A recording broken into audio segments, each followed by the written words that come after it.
Bharatiya Janata party ने इस बार के लोकसभा चुनाव में 370 सीटों का टारगेट रखा है, जबकि एनडीए के लिए कुल 400 सीटों का लक्ष्य तय किया गया। लोकसभा चुनाव के लिहाज से उत्तर प्रदेश काफी महत्वपूर्ण राज्य है। कहा जाता है कि जो यूपी जीतता है वही देश जीतता है। इस बार भाजपा ने यूपी में 100% सीटें लाने की बात कही है। इसे मिशन 80 नाम दिया गया है। साल 2019 में लोकसभा चुनाव में एनडीए ने उत्तर प्रदेश में 80 में से 62 सीटों पर जीत का परचम फहराया था। तब कई सीटें ऐसी थी जहां पर एनडीए अपने जीत का परचम नहीं फहरा पाया था। इसी बार भी भाजपा के लिए कम चुनौती नहीं है। लगभग 10 सीटें ऐसी हैं जहां पर एनडीए की राह बहुत मुश्किल है। माना जा रहा है कि एनडीए ये 10 सीटें जीत गया तो मिशन 80 का सपना पूरा हो सकता है। बलिया से भाजपा के वीरेंद्र सिंह मस्त सांसद है। 2019 के लोकसभा चुनाव में वीरेंद्र सिंह ने सपा के सनातन पांडे को 15,519 वोटों से हराया था। ये मार्जिन काफी छोटा है। इस लोकसभा क्षेत्र में 5 विधानसभा सीटें हैं। इनमें से 3 पर सपा का कब्जा है, एक पर सपा के प्रमुख ओपी राजभर विधायक है। मैनपुरी सीट सपा का गढ़ रही है। इसके साथ से सपा के संस्थापक मुलायम सिंह यादव सांसद हुआ करते थे। मुलायम के निधन के बाद डिंपल यादव यहां से सांसद बनी। डिंपल ने भाजपा के रघुनाथ सिंह शाक्य को 2.88 लाख वोटों से हराया था। डिंपल फिर इस सीट से प्रत्याशी हैं। रायबरेली सीट कांग्रेस का गढ़ रही है। पहले यहां से इंदिरा गांधी लोकसभा जीता करती थी। इसके बाद सोनिया गांधी इस सीट से 5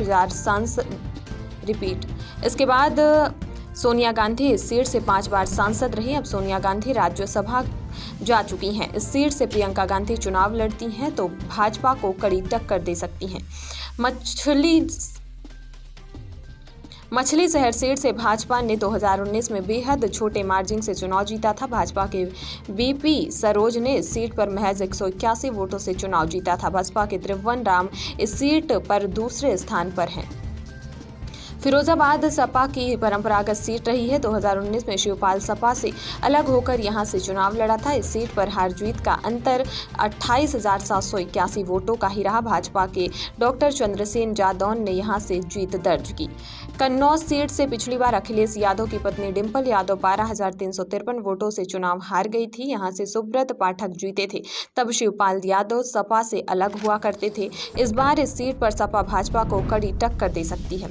आजमगढ़ सीट से सपा कई बार जीत चुकी है, लेकिन 2019 में यहां से भाजपा ने भोजपुरी स्टार दिनेश लाल यादव निरहुआ को टिकट दिया और वे चुनाव जीत गए। इस बार इस सीट से सपा प्रमुख अखिलेश यादव खुद चुनाव लड़ते हैं तो चुनौती पेश कर सकते हैं।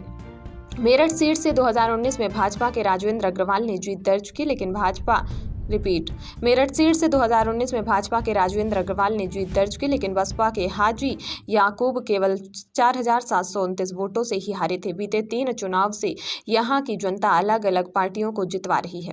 बदायूं सीट की सपा का मजबूत किला मानी जाती है। 1996 से 2014 तक यहां से सपा जीत रही है, लेकिन 2019 में भाजपा के संघमित्रा मौर्य ने यहां से जीत दर्ज की। इस बार सपा ने यहां से शिवपाल यादव को उतारा है। क्षेत्र की 5 विधानसभा सीटों में से 3 पर सपा का कब्जा है और 2 पर भाजपा का।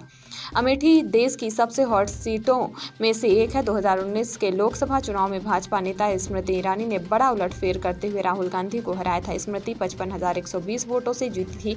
1999 से 2014 तक कांग्रेस यहां से लगातार जीत रही थी। इस बार राहुल गांधी यहां से प्रत्याशी होंगे तो भाजपा से कड़ा मुकाबला होगा।